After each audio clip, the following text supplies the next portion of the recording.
one thing you need to do to tell your story is to close out all of the voices outside of you and to listen to what's inside of you. One of my methods is that when I'm writing, I don't tell people what I'm working on or what I'm writing because I don't want their feedback to cloud my own ideas, because I want to tune inside.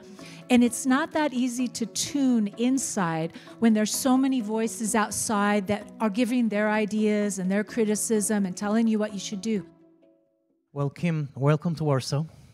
It's wonderful to have you here. This is a very special film, which I rewatched just now. I mean, I saw it so many times before. But it is a magical film, I think. It has a special glow. And the characters of Celine and Jesse are with us, even though the film is almost 30 years old. I think the characters are still with us. And it's not very often that we keep wondering what is happening to those characters right now. And I think this film actually has this kind of magic that we simply think of them as our friends. And since you were at the birth, as it were, of those characters, I wanted to ask you more about this particular film, but also about your experience as a storyteller, as a writer. But first, I would like to ask you, what was your first experience of realizing that you are a storyteller? When was the first time in your life that you felt that telling stories is actually something that's important for you? Do you, in Poland, get the assignment as tiny, tiny children to tell stories in school? You do? I think that's really powerful for children, and I think that was my first experience. I believe it was either kindergarten or it might have been first grade that we were supposed to tell a story. And of course, I'm a million years old, so when I was that age, it was when the astronauts were going to the moon. And I decided to tell my story about a little mouse that traveled into the uniform of the astronaut and went up to the moon and was wondering what the moon would be made of, and I thought he might find it was a giant walnut, or he might find it was cheese or something like that. But he discovered what the moon really was and then came back down to tell his friends. So I think that was when I realized how fun it was to tell a story. So I suppose, I think these things might be just in your blood, in your DNA, from the time you're a tiny child.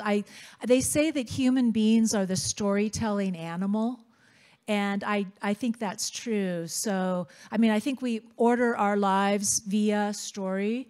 So I think I just had it right away. I loved storytelling right away, and I loved it when we got an assignment at school to tell a story. Mm-hmm. Since this is a festival devoted to the art of screenwriting, I know that we have many professional screenwriters today, but also many aspiring screenwriters.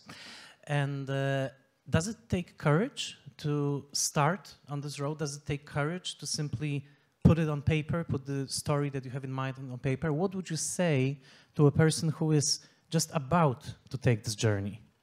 That's a good question.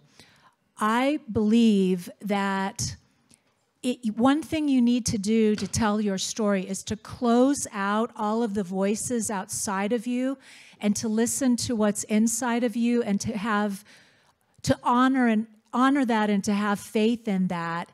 You have to have you have to develop a kind of respect for yourself, which is not the easiest thing to do. So one of my methods is that when I'm writing, I don't tell people what I'm working on or what I'm writing because I don't want their feedback. I don't want their input. I do not want their ideas to cloud my own ideas because I want to tune inside. And it's not that easy to tune inside when there's so many voices outside that are giving their ideas and their criticism and telling you what you should do. There isn't a right way to do things. And as you tell your story, you may be the person who tells a story a new way. So it's a matter of really listening to yourself and having faith and confidence in yourself. Easier said than done, I think. And in the case of many stories that we tell, we also encounter people that we work with, our collaborators. And I want to ask about this specific example, Before Sunrise, and your collaboration on the script with Richard Linklater. Tell us about the process, how it started and how those two fully rounded, humane, funny, exasperating characters, Jesse and Celine, how were they born? Can you take us to the very, very beginning of this process? Okay, I'll take you to the very, very beginning. I was in school getting my master's degree in literature, and I had the most boring, horrible job in the world at the Capitol in Austin, Texas, where I had to proofread legislation. It was just the most boring job. And somebody at the job told me that somebody in Austin, Texas was doing auditions for a teeny tiny movie, like a student movie that was going to be shot in Austin. And he said, you should go audition for this movie. And I said, I've never acted before, so I don't know why. You know, he said, no, it's a tiny, tiny film. Just go audition for it. And so I went to the audition, and at the audition, I met Richard Linklater. And he just asked me about my life, and I told him that I was in school, I was working on my master's thesis, which was a really long paper on the diarist Anais Nin. And he just asked me questions about that.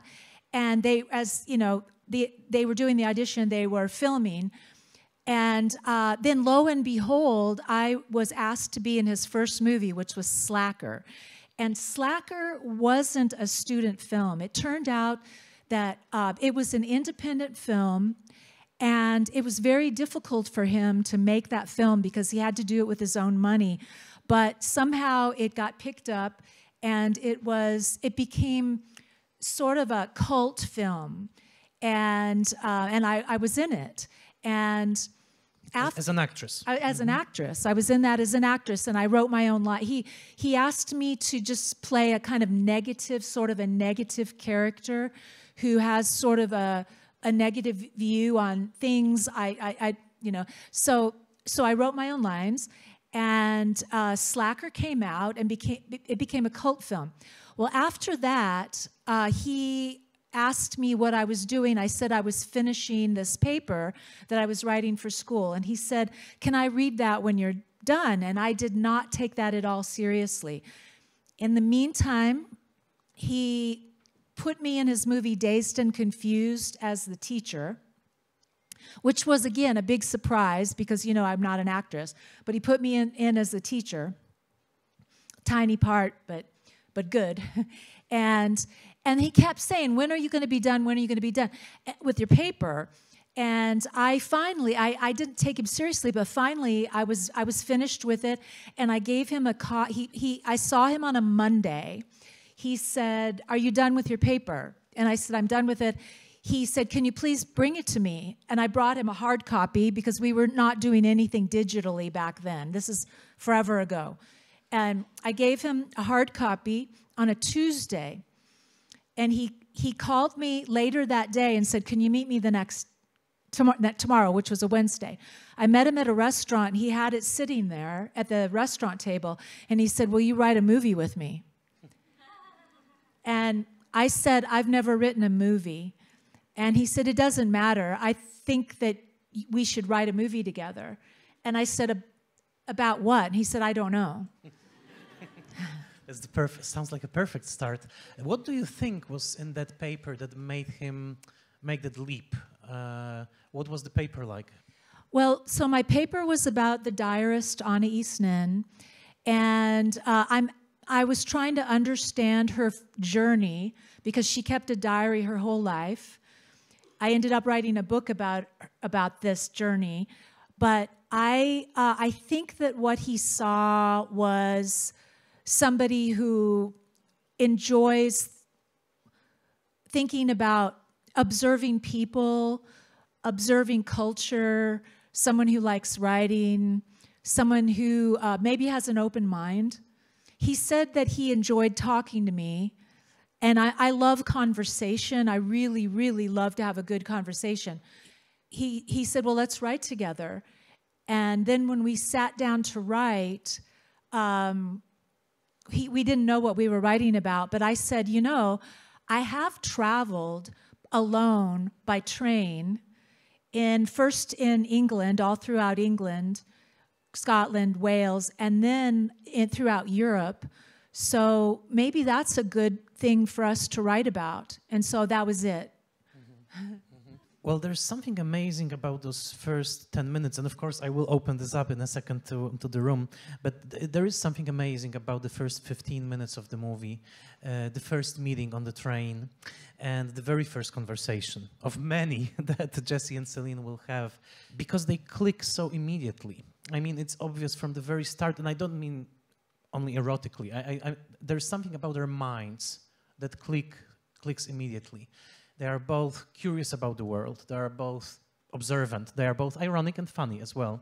And there's this wonderful moment when Jesse says plainly, honestly, I want to keep talking to you. And he doesn't say, you're the most beautiful girl, like let's... No, he just says, I want to keep talking to you. And I think it's a wonderful, magical moment. And how did you create those many conversations that they have? Did you make a list of topics, or how was that process of thinking up what those two could possibly talk about?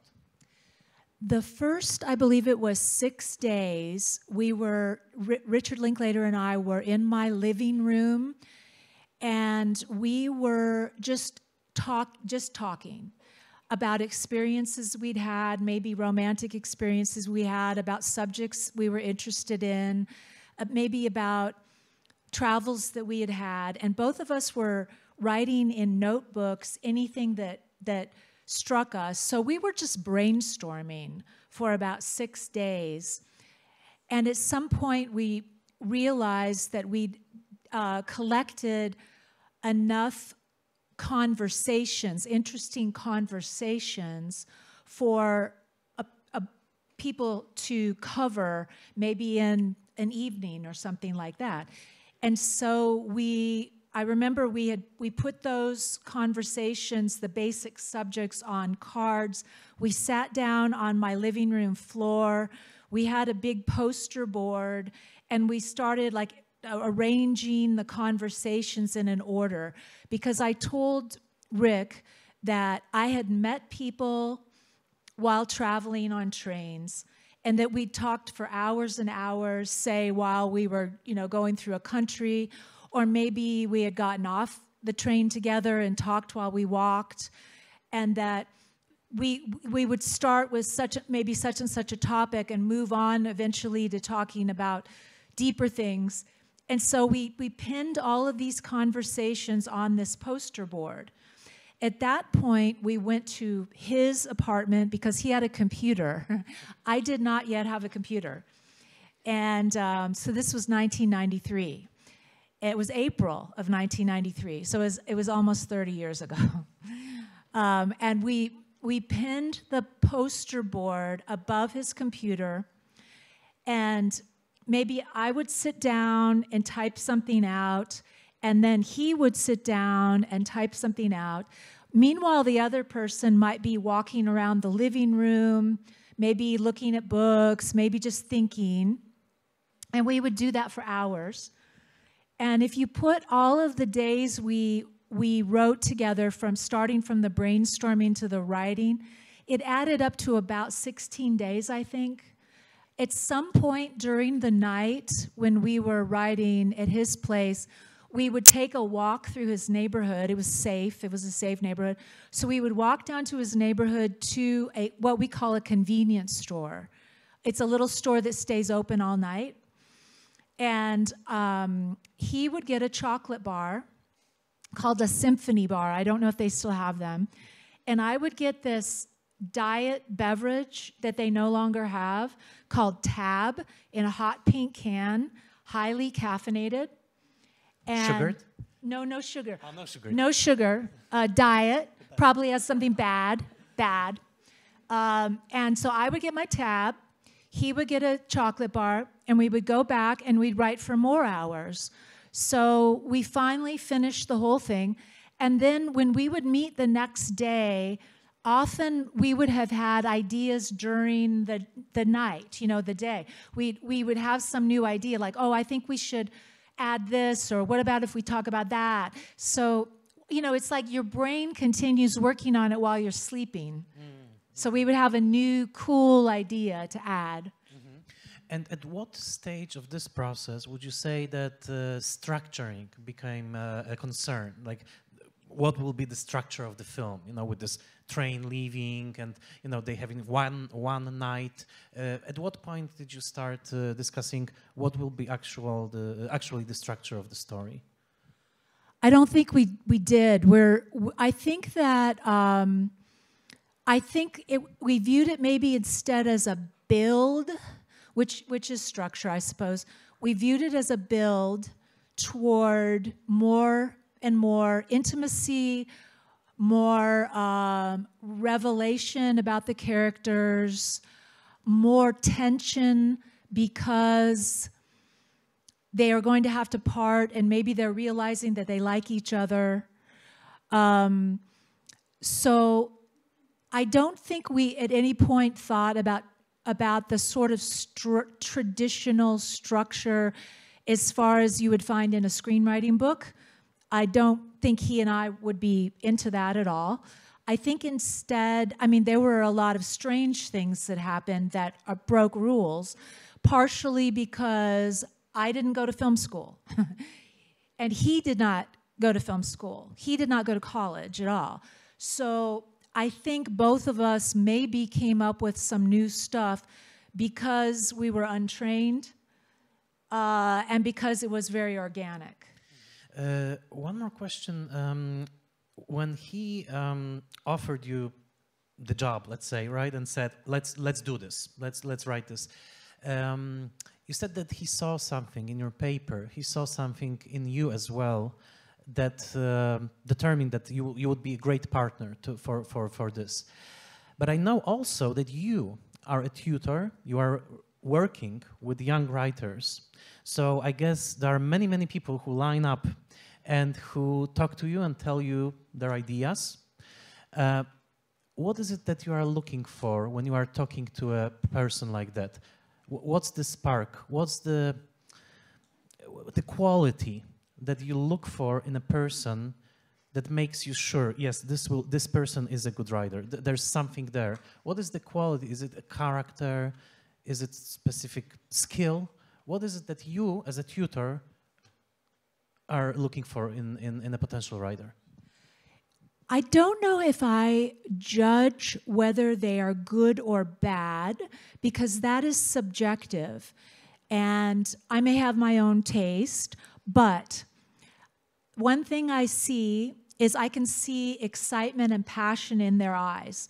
So if a student is telling me about, say, some story ideas, I can tell the difference when they're telling me a story and then they'll come up with something and they light up. There's like a lift. And there's an excitement.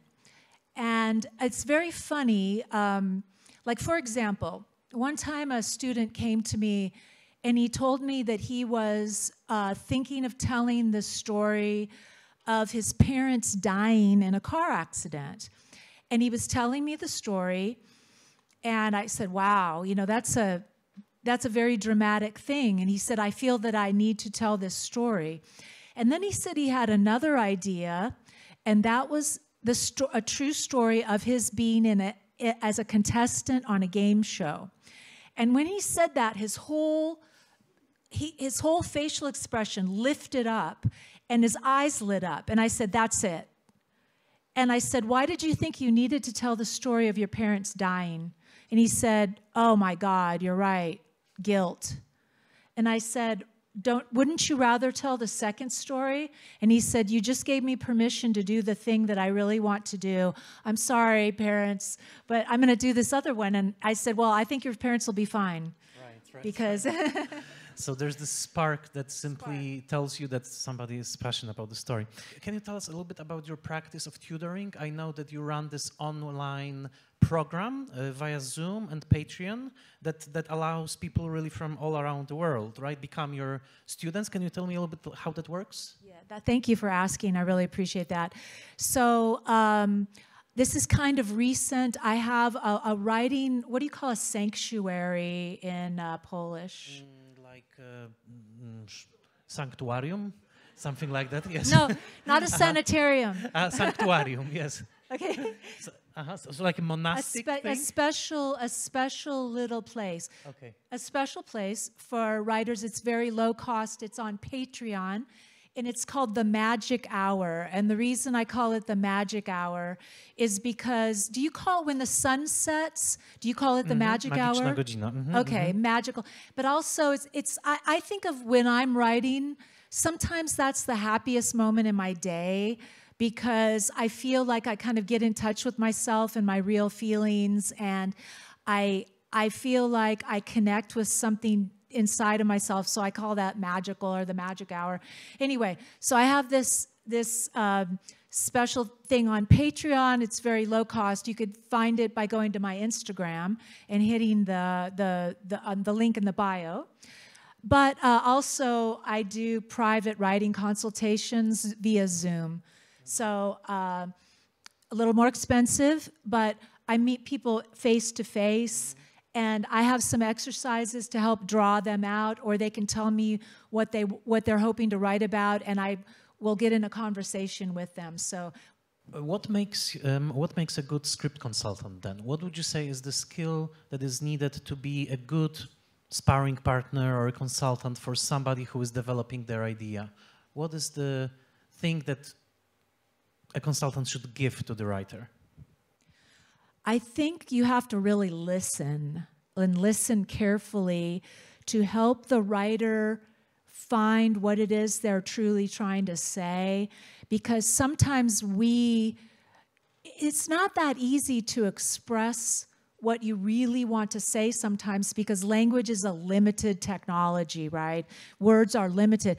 And so sometimes we dance around the subject, and sometimes somebody else from a distance can see, what about, are you saying blah, blah? And they're like, oh, that's it. That's what I'm trying to say. It's just affirming to the person their feelings and beliefs and what they want to say. In a sense, you're telling them, it's okay.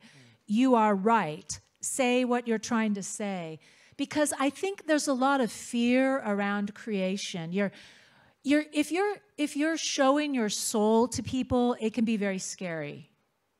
And so I think that if you have somebody listening and understanding who really gets it, I think it feels good. And then you feel like you can open up. Why do you think we are afraid of that exposing ourselves? What is it that prevents us from that? Well, I mean, the judgment? Yes, yes. Not only from judgmental people in the world, because there are many, but also a part of ourselves is very judgmental. We all have an inner critic. And the inner critic may have been developed, as we were children, maybe through family or, church or authority figures. I think it's important for us to have that inner critic to keep us in line in life, so we don't get in trouble and do stupid things. But when it comes to our creativity, that inner critic can be very mean and can say mean things. This is stupid. That is a stupid idea. You're going to look like a fool. And so we say that to ourselves, and sometimes then we don't let things out into the world that are beautiful. And I have this happen all the time. I have students write great stuff, and then they'll hand it to me like this with shaking, and they'll say, I'm sorry, it's so horrible. And then I'll read it, and I'll say, it's great. What are you talking about? And they were like, I thought it was stupid. And I realized they think that because it's vulnerable. and it's personal, and they can't help criticizing themselves. But sometimes if it's vulnerable and it's personal, it's the best. Let's hold on to this thought. Zapraszam do zadawania pytań. Let's open this up and you can ask in English, można zapytać po polsku, jak Państwo wolicie. And we have microphones and we have already many hands. There's a question here, for example. Hello. Well, it indeed feels like a magical moment, and it's great to have you here, Kim, and also like listen to you, Michał. Thank you. Thank you. I wanted to ask, how do you feel watching the movie yourself? Like observing that actually, you know, actor speaks the words that you've written before. I also heard stories to how big extent the Julie and Ethan had like involvement in the final script.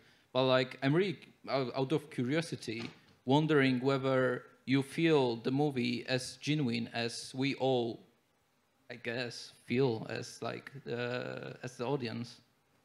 Thank you for that. Yeah, it's a little bit shocking sometimes to see. I can't quite take it in a way, if you know what I mean. There's some things that are very personal that went up on the screen, and it's a bit shocking to me. So I haven't really watched it in a long time, because there's a part, I think, of you that's like, it makes you very nervous. You know, it makes you feel nervous to see yourself exposed in a way, because there are certain moments that I just feel like, oh wow, I let that out to the world. You know, the first movie feels very me, as far as the involvement of the actors. That first film, the first script, Rick and I wrote that first script, and Julie and Ethan came in and they did rehearsals with us and then again with Richard, and they did contribute some ideas to the final script. But that first movie is really me and Richard. They, you know, it went very well. The movie was very successful. So I think maybe their involvement after that success maybe grew a tiny bit. You know what I mean? There's a famous saying, a success has many fathers, but a failure is an orphan. So it was a success. So many fathers sprung up, you know, after that. So then after that, the second movie has more of Ethan and Julie's involvement, and then the third movie is Ethan and Julie for the most part. So it was I have to tell you that the first time I saw it, I kind of felt like I levitated out of my seat a bit. It was really a strange experience to see it because it felt very personal. And when my mother saw it, she was a bit shocked because some things that she said to me ended up in the story. You know, in that train scene when I said the thing about, or Celine said the thing about, as you get older, women lose hearing on one side. That's my mother said that. You know, I remember that being said at the dinner table, and it was when my parents were squabbling, and she said, "I can't hear you. I can't hear you," and he said, "I can't hear you." So, so that was very personal. So thank you for your question. I appreciate that. As you mentioned, like earlier, like most of the conversation are like about curiosity of the word.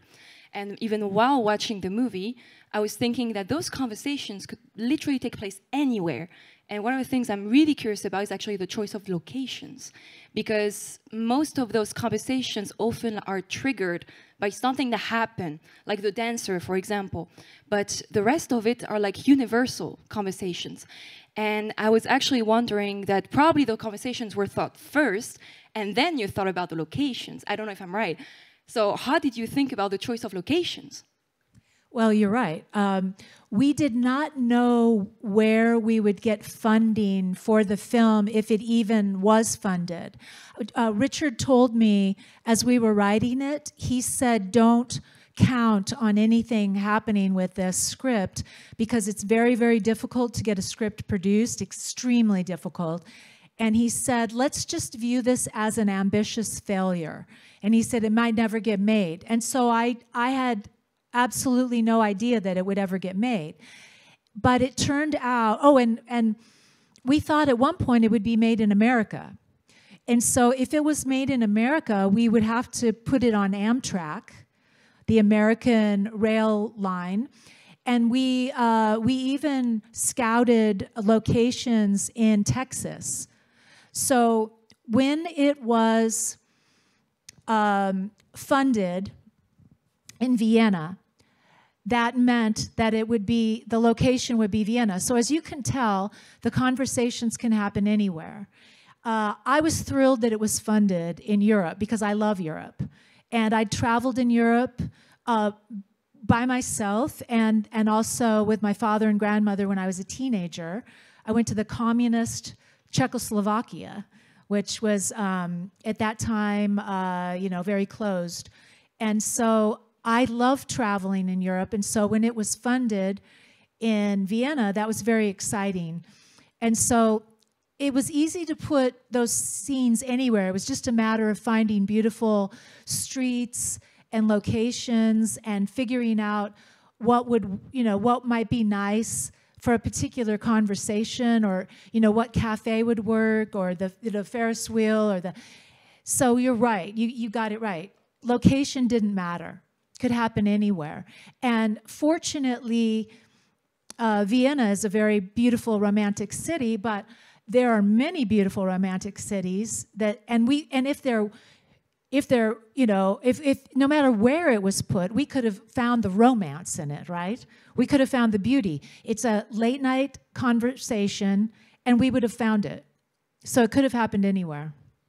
I wanted to ask, in such a dialogue-heavy movie, did you ever think for a second, maybe this shouldn't be a movie, it's more of a play thing, because, well, all they do is talk to each other. And I know whenever I'm writing anything that's, dialogue-based, I'm thinking, well, why is this even a movie? Why not write a play? And I just wanted to ask, was this a thing that occurred to you? Because for me, the most important thing is seeing them looking at each other in a close-up. And if that was on a stage, we couldn't get that. But I wanted to ask, is there such a thing for you that you think, this had to be a movie and not anything else? Yeah, we never thought about whether it would be a play. I realize it's kind of an unusual movie because it's so dialogue heavy, and obviously it's an unusual movie for Americans because we have a lot of action and car crashes, and we do that, and we also, our plots this might be considered by some Americans to be slow, but I like that. I like that kind of movie. I don't need a car crash or particularly want one, right? And Richard likes European movies. It suited us, I think, in our personalities because we're not the big action types, and so I guess it'd be a good play, and that's a fun idea. I'd love to see that, but yeah, it never occurred to us to make it into a play, and we did not know whether people would like it. They might all say it was boring and slow, but not us. We like that sort of thing. So, hi, I'm Mirella, and thank you so much for this beautiful film. I just wondered, because I'm really curious about some certain artistic things, like the scene with the milkshake poem, and then when he was like reciting a thing to Celine. The Thomas thing. Yeah. Or like the Hemingway. And I wondered whether you had it in your mind and you really wanted like to put it in the script, or whether it happened while developing it.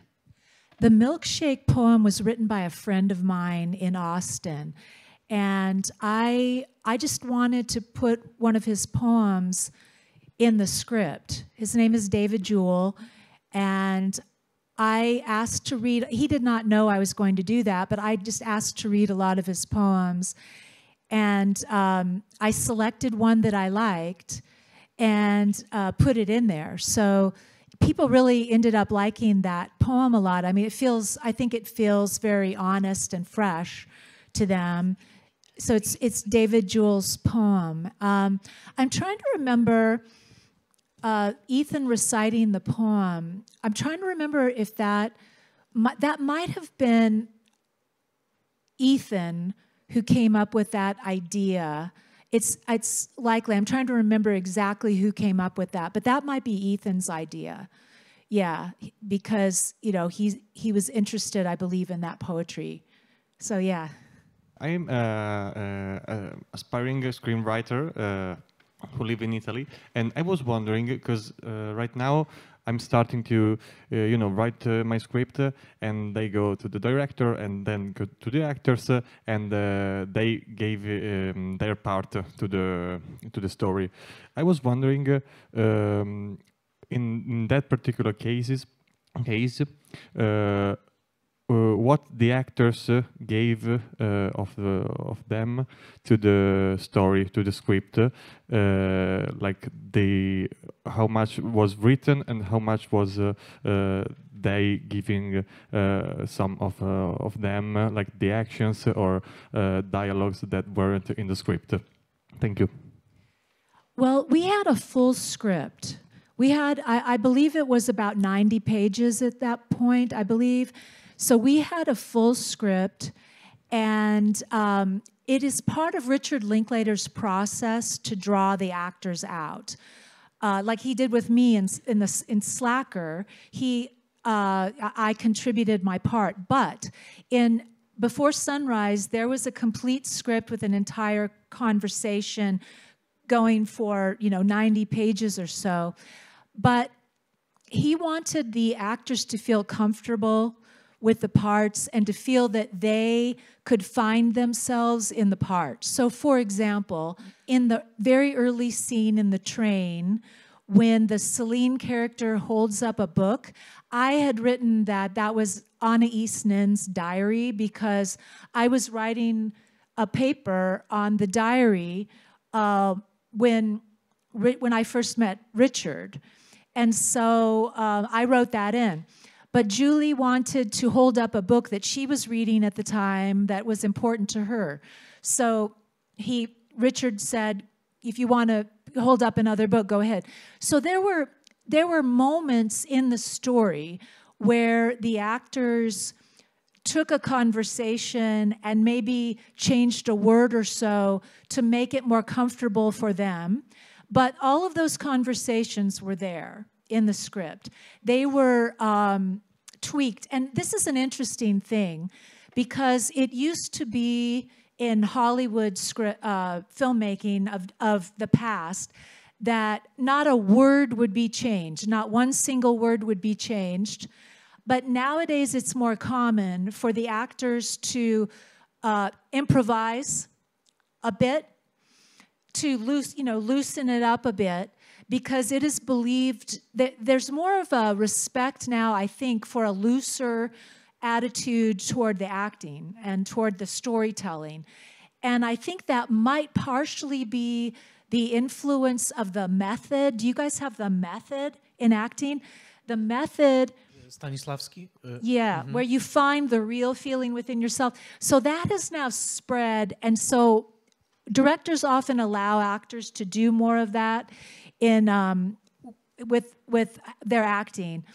But it was there. We had a full script, and so my advice to you, as the screenwriter who is dealing with a director and actors, know that you are outnumbered, okay? And fight for your story, fight for it, but know when to back down, because you don't want anybody getting so mad.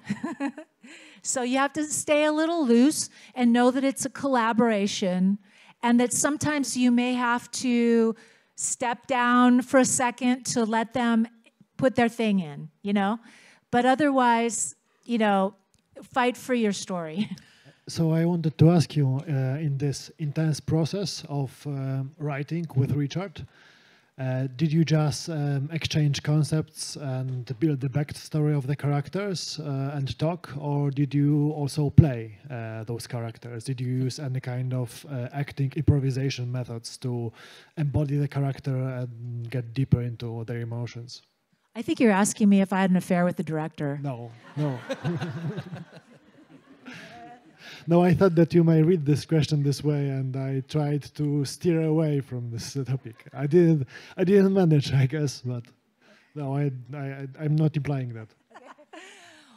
So I think that a lot of the story is based on our true friendship and the real conversations we had. So I met Richard Linklater when I auditioned for Slacker, and that was in, oh God, was it 1987 or 88? Oh, it had to be 88.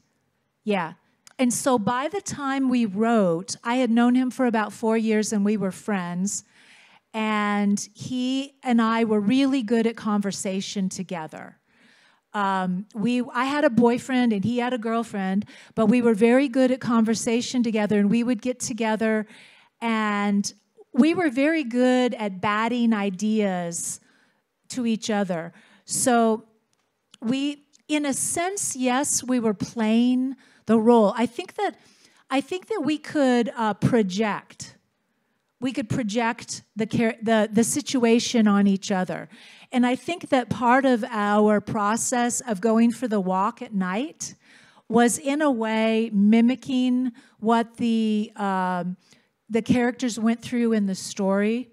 So yes, I mean, there's a certain truth to our playing the characters, our meeting, our being, having good chemistry, and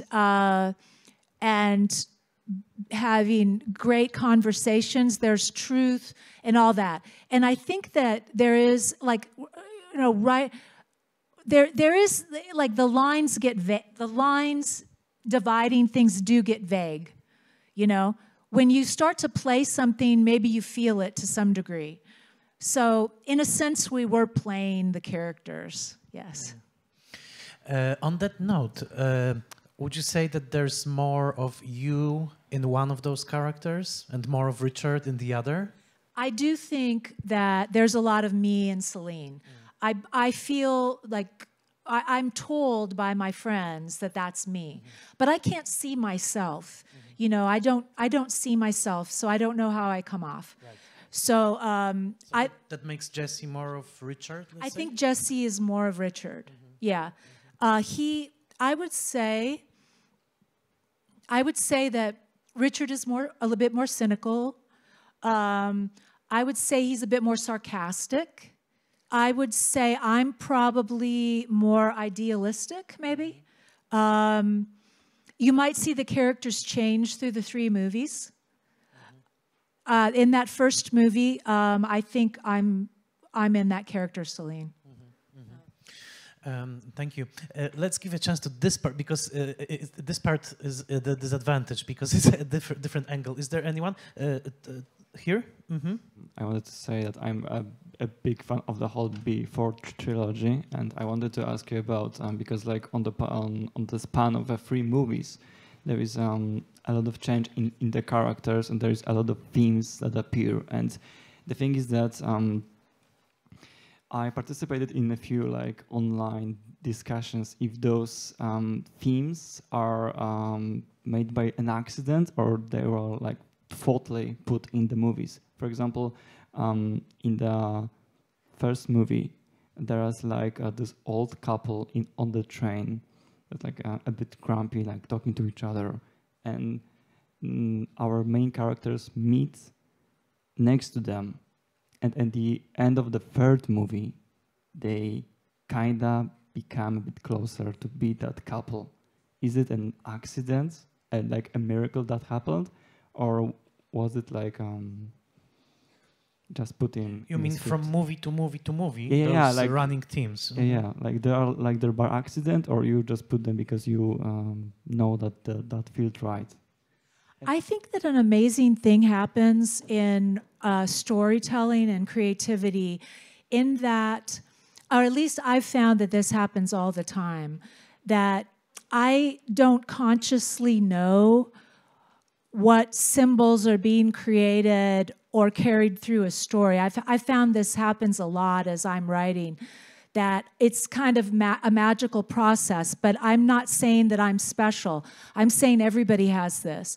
And so I find that people are creating symbols all the time. I mean, when you dream, you're dreaming in symbols, and you may later analyze and discover in your dreams all of the fascinating symbols. But I think that when you're creating, you're not in that super analytical state. I think you're in another state, hopefully, where it's just coming out of you. Later, if you look back, you're able to see the through line, or you're able to analyze, but I don't think that that's particularly healthy to do while you're in the middle of it, is to say, I'm going to plant a symbol here and continue. I don't do that, and I don't think you need to do it, because I think your subconscious will do that for you, because your creative subconscious is very smart, and it is going to do all kinds of magical things that you are not expecting and don't know. And then later you can have the super, genius film critics find these things for you, and then you say, oh, no, I had no idea that was there. So I think it's kind of magical, those things. I really love this movie for how accurately it portrays like the differences between American and kind of overall European culture. And you mentioned you traveled around Europe, but you also mentioned that there was, at a time, it could have taken place in the U.S.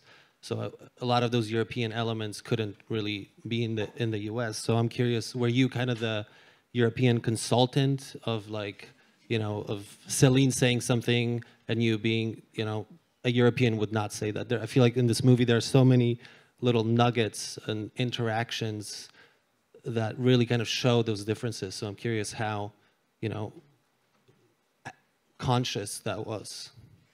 I'm really interested in the differences between cultures. I find them absolutely fascinating.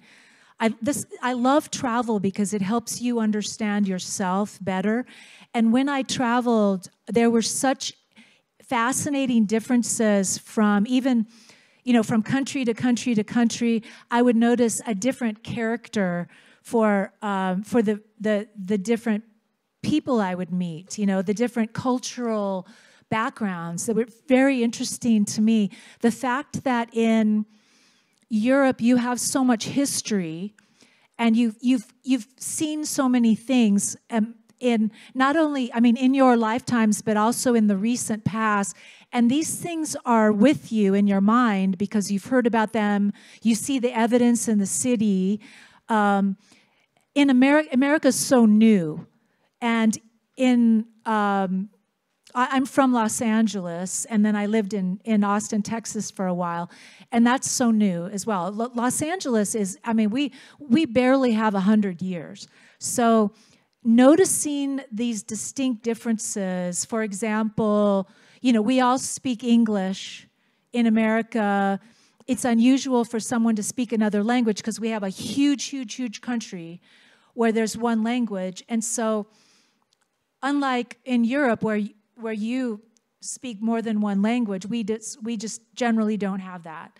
So things like that were always very interesting to me, and differences with physical boundaries were very interesting to me. Whether people would look at you on the street, whether people would converse with you, whether they would smile, I was keenly interested in these things. So yes, I think I maybe was a bit of the representing for Europe. Also, Julie Delpy is European, so she had a few things to say about that too. So both of us. So since you are so responsive to space and you find places, cities inspiring, what kind of vibe do you feel in Warsaw so far? Well, so I've wanted to come to Poland for a long time. When people in America knew that I was coming to Poland, they said, how glamorous. Yay! Yeah. Because it sounds very glamorous to them. It sounds exotic in the best possible way. Can you feel the egos growing Yes. with you? Yeah, they all thought it was very cool.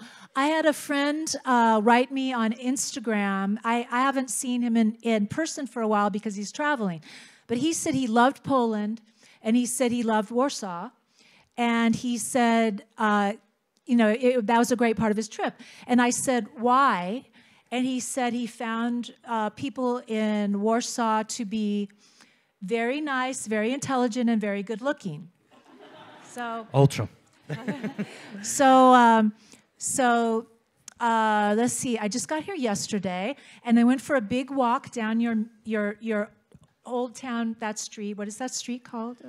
In Krakowskie Przedmieście, I think. You go to in the old castle. town, right? You go to the castle. Mm-hmm. And I was noticing what was happening on the street, and so people, they looked very modern. They looked, they don't smile quite as much as Americans do. They smile on the inside. There was some sort of political parade coming down the street. But I couldn't tell what it was because I couldn't read the flags. There were, someone was selling political T-shirts.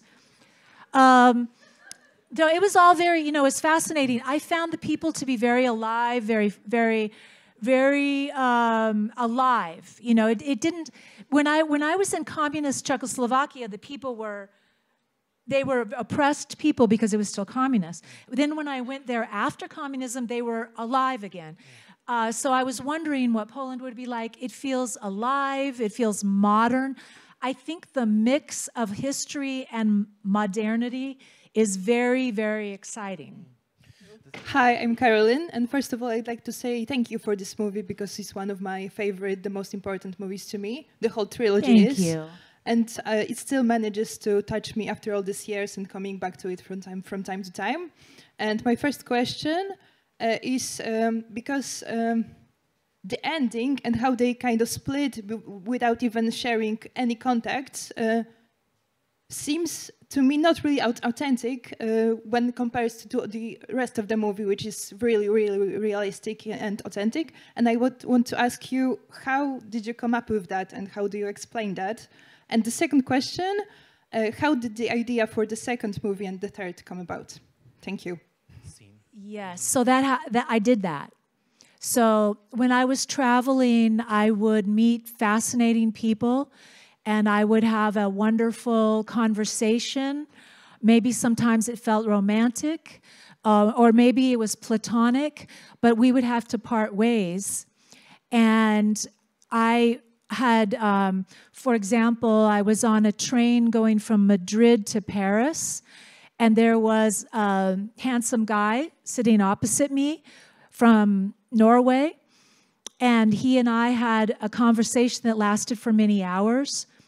And then when we got off the train, we separated. We said goodbye, we hugged goodbye, we separated, but then as we were walking, we came across each other again, and we said, why don't we go sightseeing together? So we walked around for a bit together, and then at some point he had to get back on his train. And so I took him to the train and said goodbye, and we did not share information because this was before the internet. It was before social media. We could have, I guess we could have exchanged addresses or phone numbers, but it just didn't make sense. It was more of a moment. That was a really beautiful moment. There was somebody I met when I was in England, and we met at a Bob Dylan concert, and he and I talked the whole time and had a wonderful time, and it felt romantic. And he gave me his address. And when I got home, I hesitated to write because I didn't want to ruin the beautiful moment. I didn't know if I could ever go back or if he could come to America. And so eventually the address was thrown away by a bad person. Someone who didn't want me to have it. And there's another movie to be made about that. So you know, it was based on reality. It wasn't unusual to have a wonderful conversation and then to split because it was before social media. So that was not unusual. As for the second movie, people liked the first movie. And so Rick asked me if I wanted to write a sequel. And so that gave birth to the second movie. So when something's successful, people want to see it again. It's a little scary. It's a risk. You might ruin it, right? But we tried. Hello. Hi. I have a question about the cow play. Was there ever a scene written about it, or was it always a missed opportunity for them? I believe that scene was when we went to Vienna to scout locations, and people were auditioning to have minor parts in the movie. They were mainly actors from Austria and Vienna. And those guys came to an audition and did their cow thing. And so I think Richard liked it so much that he thought he would put it in there because it was so random that he got the idea there. I mean, some really great actors came to the auditions that would just kind of give him an idea, you know, that would add slightly, and the cow thing was added. It's kind of a continuation of an earlier question about how the second and the third part came about, because basically I loved Before Sunrise, but then the story loses momentum. And basically, I didn't even last through the third movie. So basically, the first one was great, and then the second so-so, and the third I just couldn't. You didn't like the third one? You didn't like the third? No, I didn't. I didn't even finish it. It was so I'm with boring. ya. So basically, my question is... I'm with ya. Okay. So basically, my question is, because I understand that, well, if the first one was well received, then you were encouraged to write the second, but did you still want to write it? I mean, the second and the third, or were you as bored as I was watching them? Is this classic Polish behavior? This is... No, it's okay. So the actors got more and more involved in the writing. Can you tell? You can. So thank you you illustrated for me without me saying. So I'm in that first one. And then in the second one, I wrote the script, a beautiful script for the second movie. But then the actors got more involved in the writing. And so we did lose some beautiful moments and scenes in that second movie that I think you would have liked. And then I was not involved in the writing of the third one. So you love me, right?